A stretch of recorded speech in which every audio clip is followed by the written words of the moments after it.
लद्दाख में जारी सीमा विवाद को सुलझाने के लिए बैठकों की दौर के बीच चीन ने बॉर्डर पर सैनिकों का जमावड़ा बढ़ा दिया है।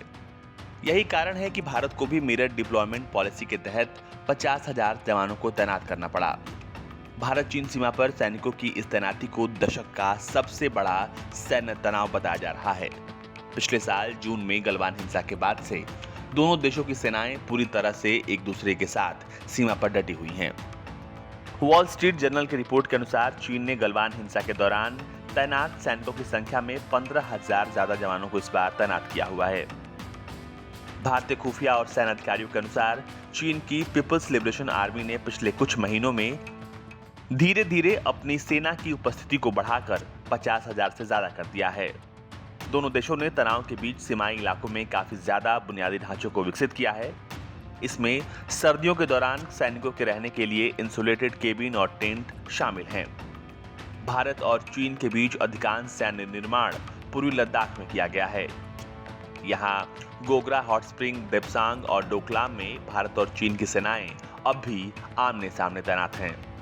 यही कारण है कि चीन की संदिग्ध हरकतों को देखकर भारत ने सीमा पर नए नए हथियारों की तैनाती शुरू कर दी। भारतीय सेना लद्दाख के ऊंचाई वाले इलाकों में चीन से निपटने के लिए K9 व्रज होवित्जर को तैनात किया हुआ है। इसके अलावा T-90 Bhishma, Pinaka rocket, Rafale, Apache, Chinook जैसे घातक हथियारों को भी बॉर्डर के इलाकों में रखा गया है।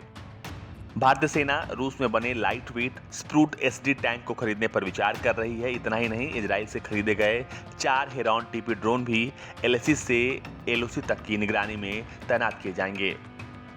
भारत जब कोरोना वायरस की भीषण कहर से जूझ रहा था, तब चीन ने पीपल्स लिबरेशन आर्मी की वेस्टर्न थिएटर कमांड को पुनर्गठित किया, जिसमें भारत से जुड़ी सीमा की सुरक्षा में तैनात शिनजियांग मिलिट्री डिस्ट्रिक्ट को नए लड़ाकू विमान, तोप, टैंक, रॉकेट सिस्टम जैसे घातक हथियारों से लैस किया गया।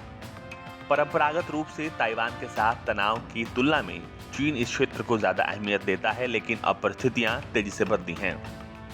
गलवान सैन्य संघर्ष के बाद पीपल्स लिबरेशन आर्मी ने शिनजियांग सैन्य जिले को तेजी से अपग्रेड किया है। इतना ही नहीं, चीन ने इस इलाके में सेना की कमान संभालने वाले कमांडर को भी बदल दिया है।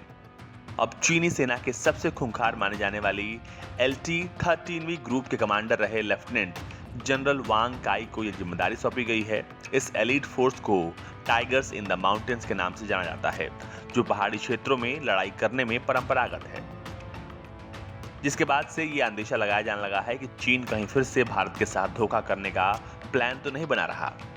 वैसे भारत ने भी चीन के खिलाफ ऑफेंसिव डिफेंस रणनीति को अपनाया हुआ है। यही कारण है कि लद्दाख में भारतीय सेना ने भी जवानों और हथियारों की भारी तैनाती की है।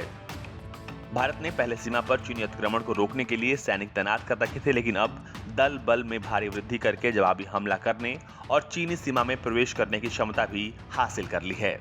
ब्यूरो रिपोर्ट, भारत तक।